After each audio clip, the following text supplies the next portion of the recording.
তো এই ভিডিওতে আমরা কিউ ইমপ্লিমেন্ট করব। এখানে আমাদের স্ট্যাকের কোডগুলো রয়েছে, তো এখানে থাক। আমরা যখন কোড রিফ্যাক্টর করব বা কোডগুলোকে সাজাবো তখন যার যার ফোল্ডারে তার কোডগুলো আমরা রেখে দিব। তো এখানে আপনি কিউ.সি নামে একটা ফাইল ক্রিয়েট করে নেবেন, আর আমাদের বেসিক যে কোড লিখতে হয় সেটা আমরা লিখে নিচ্ছি। আপনারা অবশ্যই লিখে নেবেন stdio.h void main, রাইট? এতটুকু।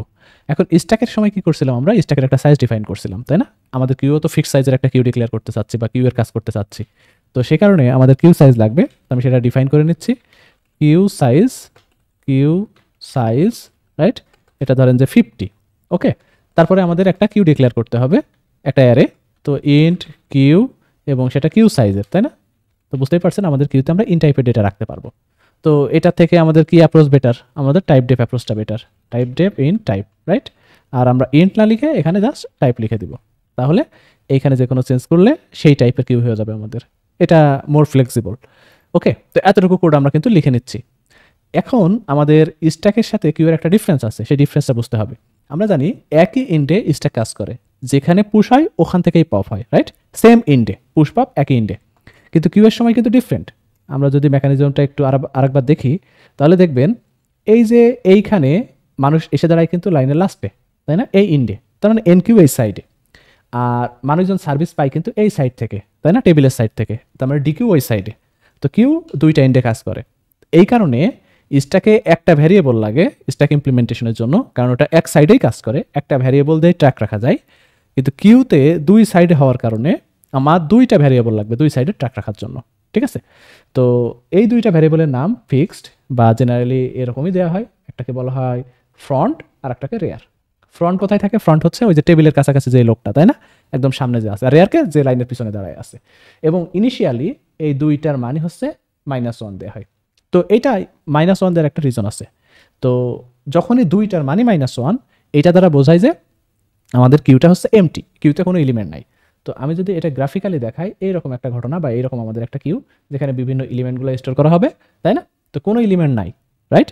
তো সে কারণে দুইটাই -1 এবং এই সময় আমরা বলি কিউটা এমটি। তাহলে বিভিন্ন ফাংশন যেটা লিখি আমরা প্রথমে ইজ এমটি ফাংশনটা লিখে ফেলি, ঠিক আছে?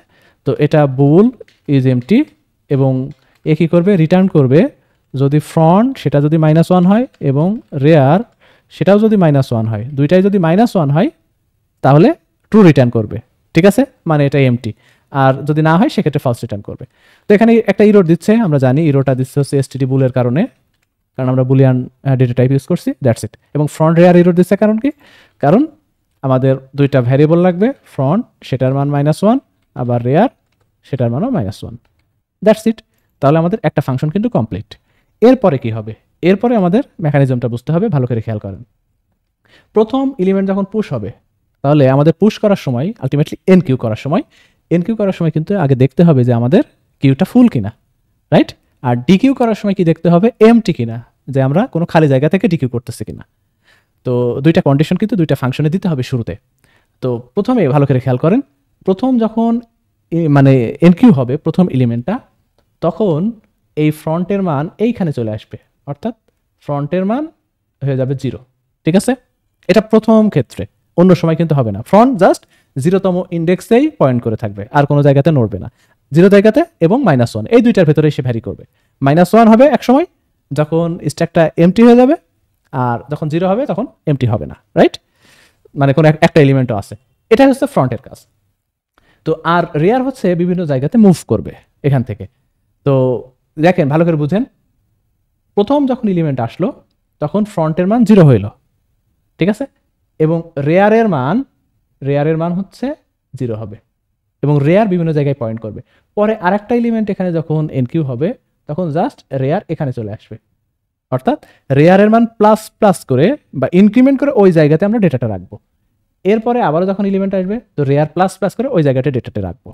এরকম করে রেয়ার লাস্ট পর্যন্ত আমাদের এই ইন্ডেক্স পর্যন্ত যাইতে পারে, মানে সাইজের আগ পর্যন্ত। সাইজ যদি 50 হয় তো 49তম ইন্ডেক্স পর্যন্ত যাইতে পারবে, তাই না? তাহলে আপনি বুঝতেই পারছেন রেয়ার দিয়ে কিন্তু সাইজ বের করা সম্ভব। রেয়ার যদি 10তম ইন্ডেক্সে পয়েন্ট করে থাকে তাহলে এলিমেন্ট কয়টা? 11টা, রাইট? 0 থেকে 10 পর্যন্ত ইন্ডেক্স 11টা এলিমেন্ট। তাহলে আমরা সাইজ ফাংশনটাও কিন্তু ক্যালকুলেট করতে পারবো বা লিখতে পারবো। সাইজ সেটা হচ্ছে রিটার্ন রেয়ারের মান যত তার সাথে +1, রাইট? এটাই। তারপরে আমাদের কি লাগবে? ফুল কিনা, তাই না? তো বুল ইজ ফুল, এই ফাংশনটা কি করবে, সাইজ ক্যালকুলেট করবে আগে, সাইজ ফাংশনকে কল করে, সাইজ যদি আপনার কিউ সাইজের সমান হয়, রাইট, তাহলে 1 রিটার্ন করবে, নাইলে 0 রিটার্ন করবে। তাহলে সাইজ যদি কিউ সাইজের সমান হয় তার মানে কিউটা ফুল হয়ে গেছে এবং এই 10টা রিটার্ন করবে। ফাইন। তো আমাদের কিন্তু এত মানে 3টা ইউটিলিটি ফাংশন আমাদের কিন্তু ডেভেলপ করা হয়ে গেছে। এখন আসেন এনকিউ। তো এনকিউ সেম, ওই যে পুশের মতো, এটা সাকসেসফুল ইভেন্ট মানে যে ডেটাটা পুশ করা হয়েছে বা এনকিউ করা হয়েছে সেটাই রিটার্ন করবে, আনসাকসেসফুল মানে -1। তো আমরা টাইপ এনকিউ এবং আমরা টাইপ আইটেম এখানে দিব প্যারামিটার আকারে। প্রথমে এনকিউ করার আগে চেক করতে হবে এটা ফুল কিনা, তাই না? ইফ ইজ ফুল, যদি ফুল হয় তাহলে আমাদের আনসাকসেসফুল মানে ফ্ল্যাগ রিটার্ন করতে হবে। তারপরে আমরা চেক করব কি, দেখেন আগে ফুল চেক, তারপরে চেক করতে হবে এটা প্রথম টাইম এনকিউ কিনা। প্রথম টাইম এনকিউ মানে কি, প্রথম টাইম যখন এনকিউ হবে তখন কিন্তু ওই কিউটা এমটি ছিল, তাই না? তাহলে আমরা চেক করব এখন এমটি আছে কিনা এই কিউটা। যদি এমটি থাকে তাহলে ফ্রন্টের মান 0 করে দিব। তার মানে আমরা এমটি একটা কিউতে প্রথম টাইম এনকিউ করতে চাচ্ছি, সেক্ষেত্রে আমরা ফ্রন্টের মান 0 করে দিলাম। এবং যেহেতু এলিমেন্ট আমাদের কাছে আসছে তাই ওই এলিমেন্টটা আমরা রাখবো কোথায়, রাখবো ওই কিউতে, কিউ প্লাস প্লাস রেয়ার, রেয়ারের মান আগে ছিল -1, এখন প্লাস প্লাস করে কিন্তু 0 হয়ে গেছে, সেই 0তে আমরা আইটেমটা রেখে দিব এবং যেহেতু সাকসেসফুল তো রিটার্ন। তো এই হচ্ছে আমাদের এনকিউ ফাংশন। ফুল হলে -1 আমরা আর এনকিউ করতে পারবো না। তারপরে চেক করছি এটা প্রথম টাইম কিনা, প্রথম টাইম হলে ফ্রন্টের মান 0 হবে, রাইট, ফার্স্ট টাইম ইনসার্ট হইলে বা এনকিউ হইলে, অন্য সময় কিন্তু এই লাইনটা এক্সিকিউট করবে না। আর কি করতেছি আমরা রেয়ার পজিশনে এক বাড়ায়ে, রেয়ারের মানটা এক বাড়ায়ে সেখানে আমরা ডাটাগুলো ইনসার্ট করতেছি। ফাইন, এটাই হচ্ছে আমাদের এনকিউ ফাংশন। এখন DQ function same, type DQ, right, এবং কোনো এলিমেন্ট সে নিবে না। আগে আমরা ডিকিউ করার সময় কি দেখি এটা এমটি কিনা, এমটি থেকে আমরা ডিকিউ করতে পারি না। তো ইফ ইজ এমটি, এটা যদি এমটি হয় সেক্ষেত্রে রিটার্ন -1, রাইট। আর যদি এমটি না হয় তার মানে আমরা কিন্তু এখান থেকে এলিমেন্ট তুলতে পারবো। এখন সেই তোলার ঘটনাটাই আমরা দেখব, ভালো করে বুঝবেন এটার প্রসেসটা কি। তো আমি একটু নিচে আসি, খেয়াল করেন এই হচ্ছে আমাদের সেই কিউটা, বিভিন্ন এলিমেন্ট এইখানে আছে, তাই না? তো আমি কয়েকটা এলিমেন্ট এঁকে নিচ্ছি, ধরেন এইখানে রেয়ার পয়েন্টারটা পয়েন্ট করে আছে, তাই না? আর ফ্রন্ট তো এখানে পয়েন্ট করে আছে, ফ্রন্টের মান তো 0।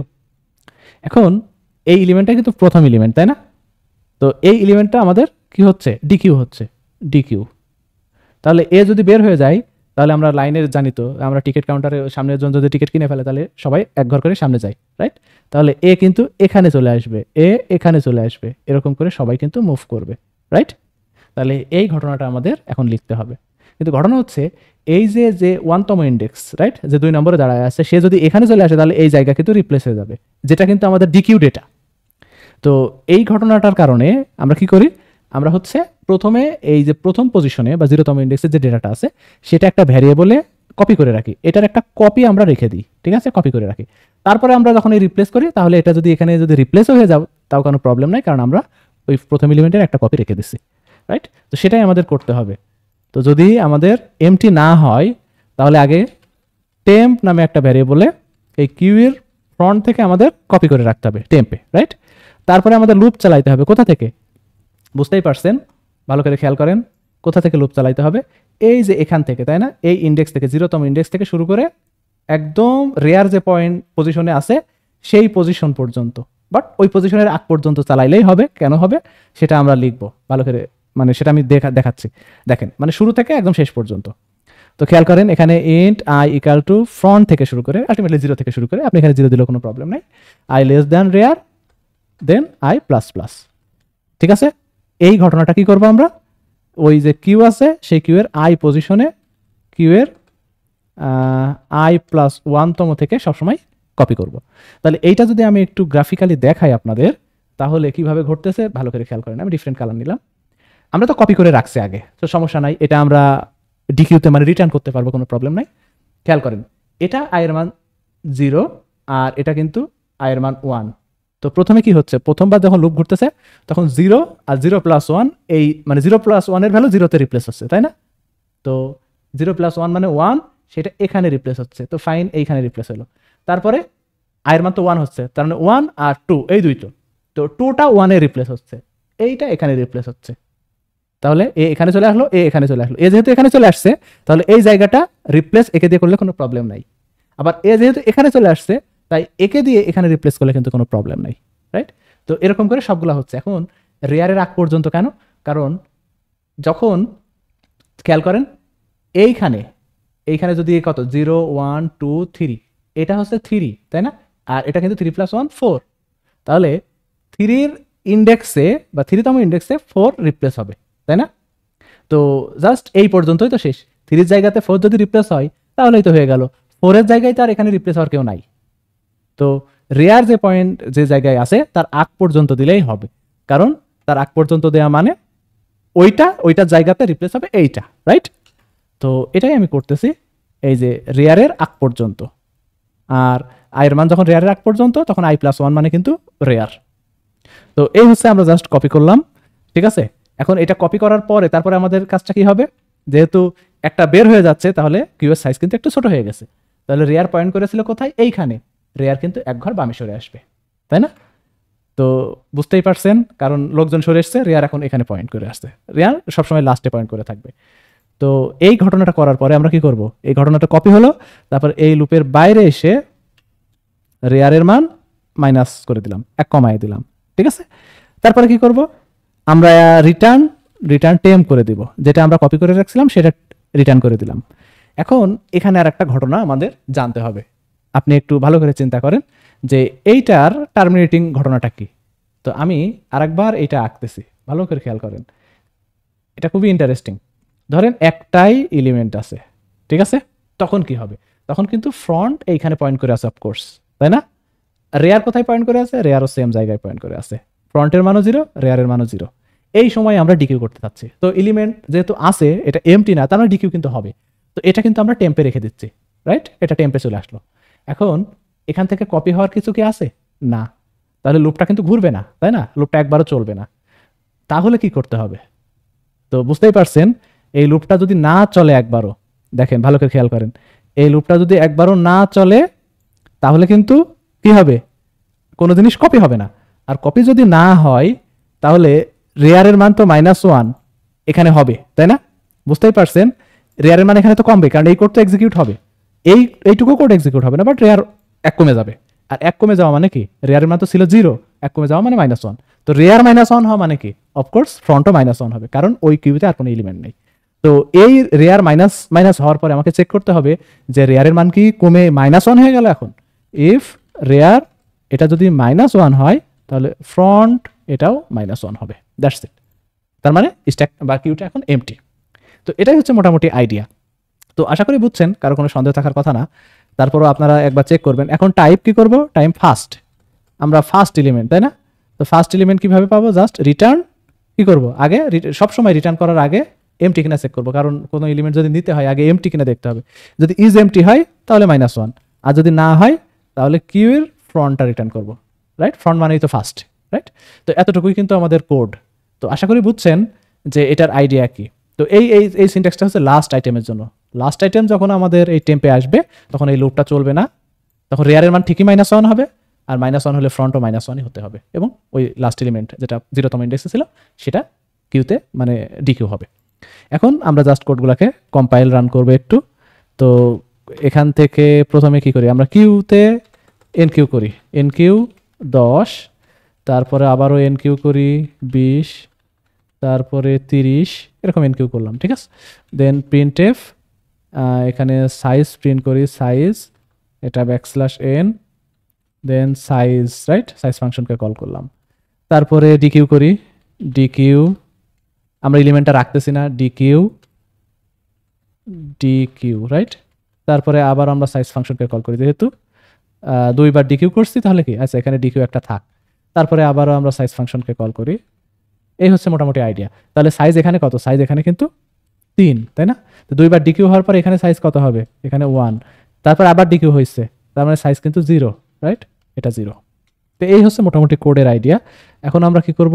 জিসিসি q.c, তো কোড কম্পাইলেশন সাকসেসফুল, রান 310, হ্যাঁ 310, রাইট? আমাদের আর কিছু করার আছে, এনকিউ ডিকিউ। এখন আমরা কি করব? আরেকটা এনকিউ করি, এনকিউ ধরেন যে 100, তারপরে এরকম করে এখানে 200 দেন, তারপরে এখানে 300 দেন, তারপরে printf %d, এটা ফার্স্ট এলিমেন্ট, এটা \n দিয়ে দেন, দিয়ে এটা হচ্ছে ফার্স্টকে কল করেন যে ওই কিউ এর ফার্স্ট এলিমেন্ট কোনটা। আবারও code compilation successful, run. Q এর প্রথম এলিমেন্ট হচ্ছে 100, কারণ আমরা এন কিউতে বা প্রথম লাইনে দাঁড়াইছে হচ্ছে 100। তো এই হচ্ছে মোটামুটি কোড। তো এন কিউ ডিকিউ সবই ইজি, এখানে জাস্ট একটু কমপ্লিকেটেড সিনট্যাক্স, কারণ আমাদের এখানে সবাইকে শিফট করতে হচ্ছে এক ঘর করে লেফটে। তো আশা করি বুঝছেন।